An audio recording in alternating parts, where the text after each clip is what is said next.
Attorney Ricky Tumutorgo, nagtataguyod ng katotohanan, nakikipaglaban para sa bayan.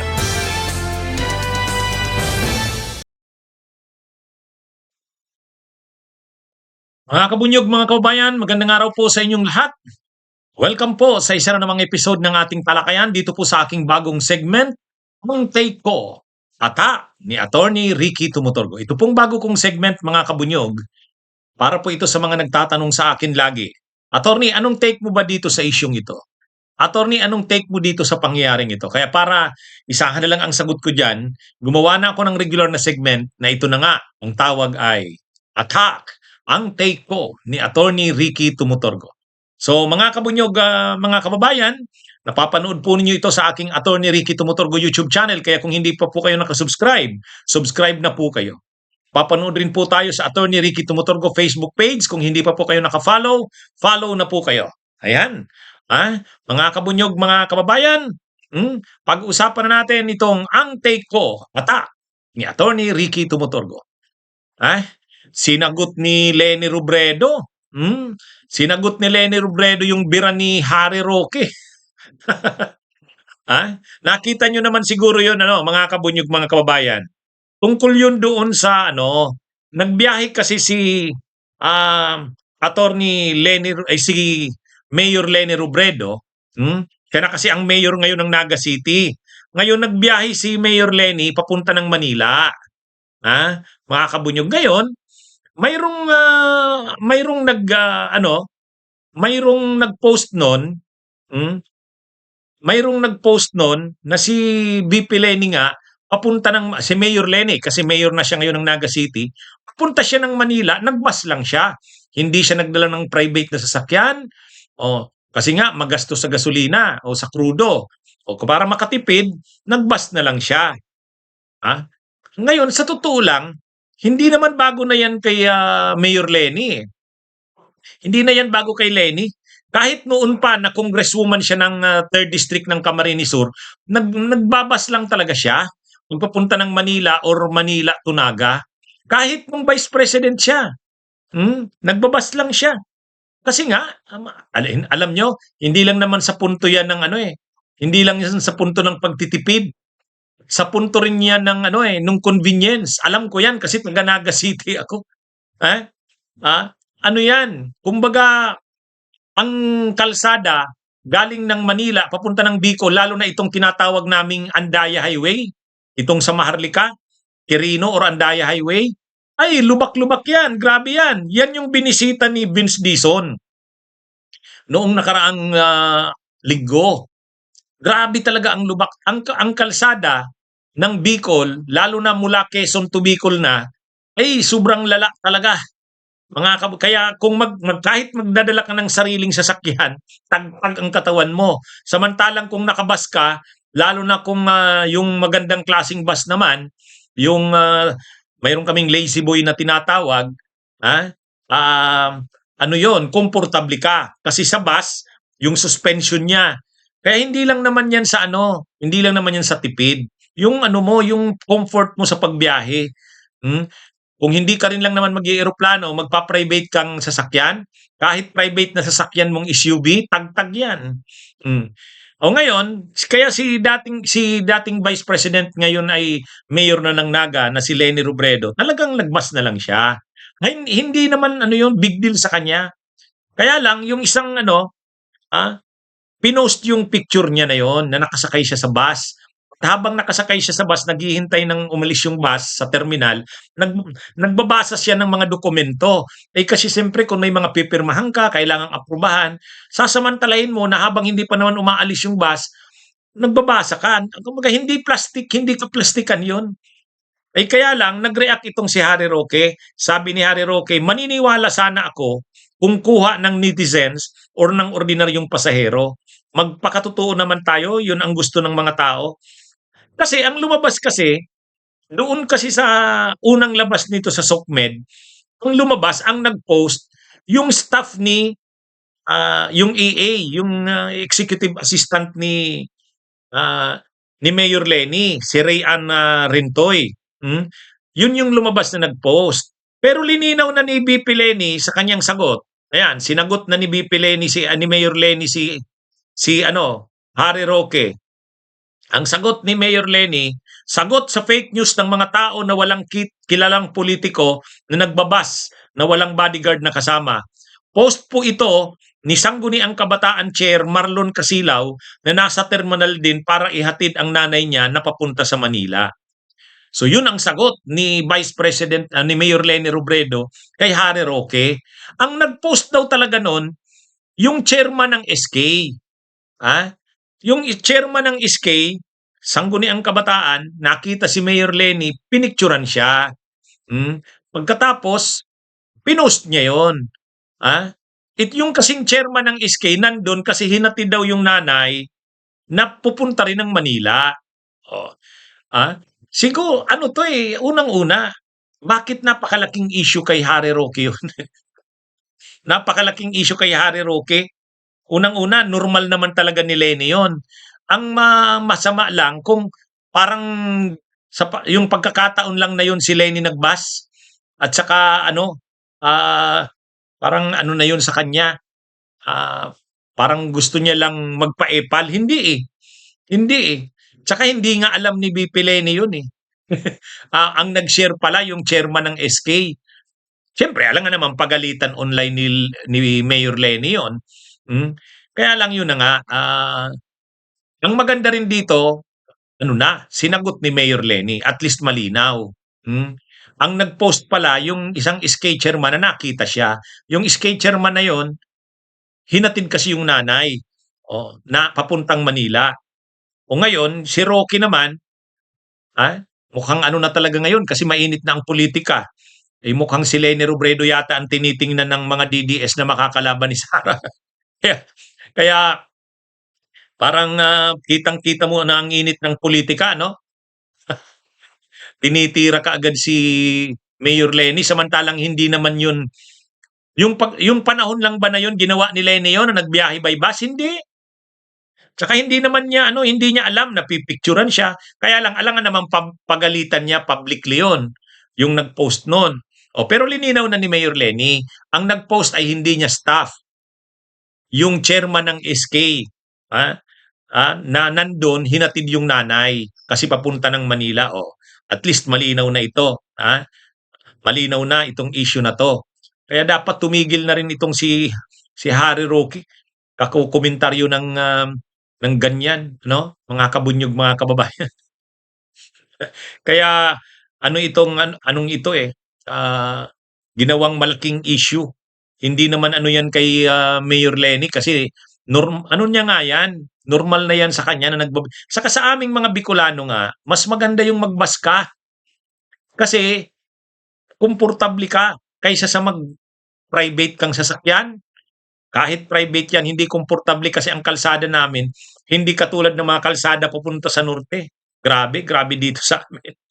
Anyway, ito mga kabunyog, mga kababayan, bastos talaga itong si Topacio. Sobrang bastos. Bakit natin nasabi?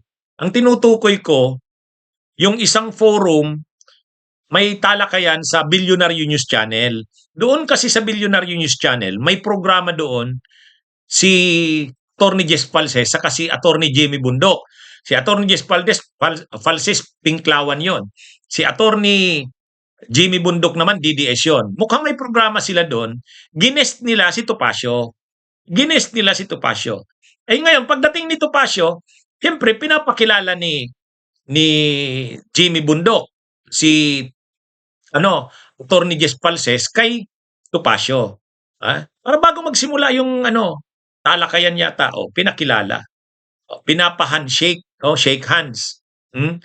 Ayaw ni Topacio, mayabang. Sabi daw, hindi ako makikipagkamay sa'yo. Binabas mo ako eh. Hindi ako ipokrito. Mabuti sana kung biro. Kung pabiro yung pagsabi. Hindi, seryoso siya. Ang yabang talaga nito ni Topacio eh. Ang yabang talaga ni Topacio, mga kabunyog, mga kababayan. Hindi daw siya makikipagkamay kay Attorney Jess Falses. Kasi binabas daw siya ni Attorney Jess Falses. Kaya daw siya? hindi niya daw ano yon, hindi daw siya magpapaka-plastic o magpapaka-pokrito, ha? Sabi ni Topacio, kaya hindi daw siya nakipagkamay kay ano, ha? Kay Attorney Jess Falses, ano, mga kabunyog, mga kabayan. Pero mayroong ano na diyan, mayroong post na diyan si Attorney Jess Falses, kasi yung mga DDS nagsi-celebrate, pinagmamalaki nila, parang ano, iniinsulto nila si Attorney Jess Falses na, ayan, ano ka, parang napahiya ka, no? Hindi nakipagkamay sa iyo si Attorney Topacio. Kasi hindi ano 'yon, hindi ipokrito. Kumbaga, tuwang-tuwa yung mga DDS, sineselebrate nila yung ginawa ni Topacio, natutuwa sila na napahiyaan niya si Attorney Jess Falses. Parang ganun yung na ano. Pero sabi ni Attorney Jess Falses, DDS are celebrating Topacio because he rejected shaking my hands. Fake news. If you watch the video, I never extended my hands out for a handshake. I kept my hands clasped in front of me and just laughed when Topacio threw tantrum. Para kay Attorney Jess Falses, kasi may video daw niya noon, panuorin daw yung video. Para makita talaga kung napahiya ba si Attorney Jess Falses. Sabi ni Attorney Jess Falses, huwag kayong mag-celebrate na parang napahiya ako, ang tinutukoy niya mga DDS. Kasi ang totoo, hindi daw siya nag-alok ng handshakes. Ang masama, kung nag-alok siya ng handshake, inisnab ni Topacio. Hindi daw. Kumbaga siya, nakalagay yung ano niya, yung kamay niya, naka-clasp para sa halap niya, nakaganyan. Ibig sabihin, kung mag-aalok si Topacio ng handshake, ano siya, civil naman siya, makikipag-handshake siya. Pero dahil ayaw ni Topacio, hindi rin naman siya nag-extend ng kanyang kamay para makipag-shake hands. Kaya sabi ni Attorney Jess Falses, hindi naman siya napahiya kasi hindi naman siya nag-offer ng handshake na inayawan ni Topacio. Kumbaga siya, ano lang siya, natatawa, na habang si Topacio ay parang bata na may tantrum, ano siya, relax lang siya, sabi ni Attorney Jess Falses. So anong nakakahiya sa kanya? Parang wala namang nakakahiya sa kanya doon. Hindi naman siya kumbaga, hindi naman siya na ni Topacio. Hindi naman siya napahiya kasi hindi naman siya nag-extend ng pag-shake ng hands tapos inayawan ni Topacio. Hindi. Saka natatawa lang daw naman siya. Hindi niya naman binasto si Topacio, pero mali namang sabihin parang ininsulto siya ni Topacio. Hindi yun. Para sa kanya, okay lang yun. Hindi naman siya napahiya. Kaya yung sinasabing ng mga DDS na napahiya si Attorney Jess Falses, hindi. Sabi ni Attorney Jess Falses, hindi yon. Panoorin nyo yung video. Oo nga naman, napanood ko nga sa video, hindi naman talaga ganun na hindi naman ganun. Natatawa nga talaga si Attorney Jess Falses at yung kamay niya nga talaga nakaklasp sa harap niya. At hindi rin talaga siya nag-extend ng pag-shake hands. Kaya hindi siya napahiya. Very civil siya, relax, cool. Si Topacio yung parang bata. Nagpakita ng kanyang tantrums. Yan yun. Yan yung mas nangyari doon. O nga naman. Mga kabunyog, mga kababayan, tatakbo daw si dating COMELEC Commissioner Bing Guanzon. Tatakbo daw bilang senador sa 2028. Sa isang pagtitipon ng mga Duterte supporters doon sa Cebu City, nandun si Topacio, nandun si Panelo, si Malutiquia, yung mga kilalang mga DDS. Si Miao, si Kong Miao nandun. Nandun si Guanzon. So ngayon, nagtipon-tipon yung mga DDS supporters sa Cebu City. Parang yung iba-ibang mga grupo doon, pinagsama-sama. Ang tawag nila, Cebu Alliance for Duterte yata, CAD. Cebu Alliance for Duterte. Ngayon, tinanong si dating COMELEC Commissioner Bing Guanzon kung tatakbo siya. Sabi niya, oo daw. Kung mapipili daw siya sa line-up ni Sara, susuportahan niya si Sara, tatakbo siyang senador dito sa lineup nito. O yun. So parang ang nangyari dito, announcement na yon na tatakbo si Guanzon bilang senador sa 2028. Sa bagay, tayo naman, alam na natin yun. Matagal nang pinag-uusapan yun. Matagal na nating alam yun. Lahat ng ginagawa ni Guanzon, talagang para sa pagtakbo sa 2028, nagpapakaano na nga siya, garapal na siyang Duterte. ha? Nung 2022 elections, kakamping yan. Kakamping yan. Matapos yung kanyang term sa COMELEC, kasi 7 years yung term niya, February 2022, nag-retire siya. Nag-retire siya sa COMELEC. Natapos na yung 7 years niya na fixed term. So ngayon, pagkatapos nun, nangampanya siya sa kanyang party list, yung P3PWD. Yung sa mga persons with disabilities, PWDs, ang kanyang party list, P3PWD. Siya ang first nominee. Kung nangyari nga noon sa mga rally ng kakampings, bago magsalita sila BP Leni, kandidato noon si Leni na presidente, pinagsasalita si Guanzon, pinapabilo siya. Kaya nga na-promote yung kanyang party list. Pinapakilala niya na siya ang first nominee, tapos nagsasalita siya, nanalo yung kanyang party list, yung P3PWD. Kaya lang, kahit nanalo, hindi pinaupo. Hindi pinaupo. Dahil naging nominee siya after 2022 na, itong si Guanzon. So, sabi ng invalid yun. Ang totoo, ang lumakad na hindi siya makaupo, si Topacio, saka si Cardema. Kaya nga ito nga yung nakakaano dito kay Guanzon eh. Bakit siya ngayon sa Duterte, samantalang ang nag-traitor sa kanya na wag siyang makaupo, ang talagang nagkampanya ng todo, Cardema at saka Topacio. Ewan ko kung paano niya nasisikmurang makasama yung mga yan. Yan yung nag-traitor sa kanya. Hindi naman Marcos. Siya. Sila Topacio at saka anyway, ngayon, siya, talagang kinain niya na lahat ng mga sinasabi niya kontra sa Duterte noon. Actually, pinopost nga ngayon nila Atty. Jess Falses yung mga birada ni Guanzon noon sa SMNI. Binibira noon ni Guanzon ang SMNI, binibira niya ang si Kibuloy. Binibira niya noon 22, 23, 24. Tapos ngayon bigla may programa na siya sa SMNI. May programa na siya sa SMNI, sila ni Malu Tikia, si Kati Binag, yung sa totoo lang. Kasi simula lang ng programa nila. Tapos ngayon, inanunsyo na rin niya, tatakbo siya sa Duterte. Anyway, tingnan natin kung mananalo siya. Ang ginagamit niyang packaging ng sarili niya, dapat daw manalo uli. Magkaroon ng senador galing sa Cebu, sa Visayas.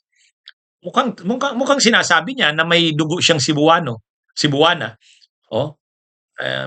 Hindi natin alam kung anong niya. Baka ganon. Kasi sinasabi niya, dapat daw magkaroon na uli ng senador galing sa Cebu. Parang pinipresent niya, siya na yon. Ewan natin kung manalo ito sa 2028, ang aasahan niya na dyan yung supporters ng Duterte. Kasi kung sa kakampings, hindi na siya dyan. Hindi na siya. Hindi yan susuportahan ng kakamping. Siyempre yung sa Marcos, hindi rin. Aasa siya dyan sa suporta ng Mindanao at ng Visayas. Ewan natin kung manalo siya. Pero may mga mabibigat din na panlaban ang administrasyon.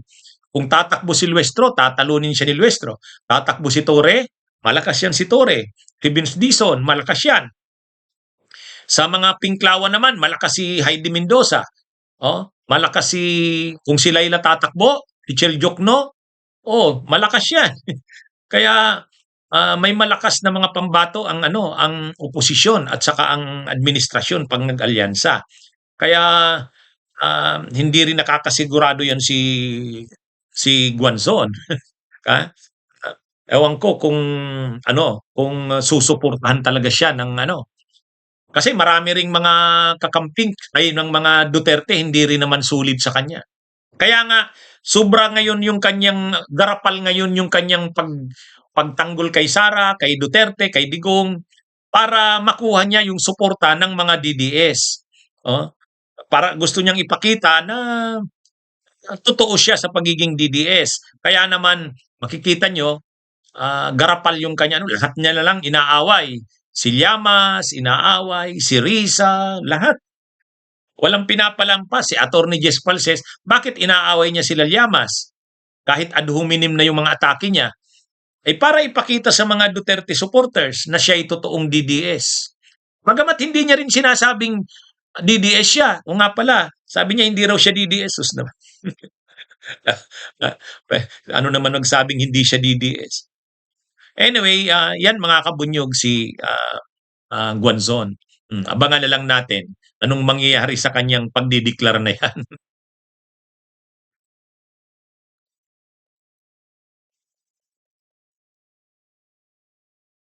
Bunyog, bunyog, halikan na kasama ka. Bunyog, kapag buklod ay may pag-asa. Luzon, Visayas, Mindanao, isa ang pananaw. Sa bagong Pilipinas ang bunyog isisigaw. Bunyog, bunyog.